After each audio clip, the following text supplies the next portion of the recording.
আমাদের চতুর্দিকে হরেক রকম মানুষের বাস, বিচিত্র তাদের মানসিকতা, বিভিন্ন তাদের চরিত্র বৈশিষ্ট্য।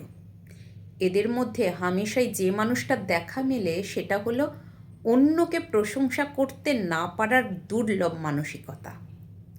বেশ কিছু মানুষকে দেখি, তারা তাদের নিজেদের কর্মকুশলতা, আচার আচরণ, বিচারবোধ, সাজ পোশাকই সেরা বলে বিবেচনা করেন।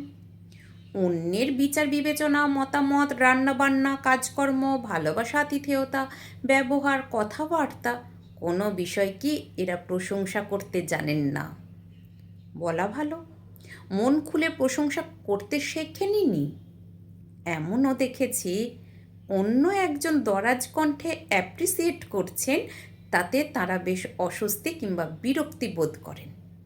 হয় কোনো উত্তর দেন না, অথবা অন্য কথা চাপা দেওয়ার মরিয়া প্রচেষ্টা চালিয়ে যান। মোট কথা, তিনি ব্যতীত অন্য কারোর প্রশংসা তার সামনে করা চলবে না। ওনাদের চোখ মুখের অভিব্যক্তি, বডি ল্যাঙ্গুয়েজ দেখে অবাক হতে হয়।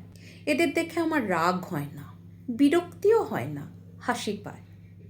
করুণা হয় এদের স্বভাবের অভাব দেখে। মনে হয় দিলদরিয়া হয়ে প্রশংসা করার মধ্যে যে আশ্চর্য প্রশান্তি, সম্পর্কের সমতা, ভালোবাসা, আনন্দ, সম্মান, গ্রহণযোগ্যতা লুকিয়ে থাকে, তা এরা জানতেই পারলেন না। শুধু আমি ভালো, বাকি পৃথিবী কালো, এই ভুল ধারণা পোষণ করে কিছু মানুষ আস্ত জীবনই কাটিয়ে ফেলল। আত্মপ্রচারে নিজের আঁচল ভরাতে কত খাটুনি না খাটল, অথচ বাঁদিকের বুক পকেটে আলাদিনের আশ্চর্য প্রদীপ তার হৃদয়খানি ছিল, তার হদিশ পেল না।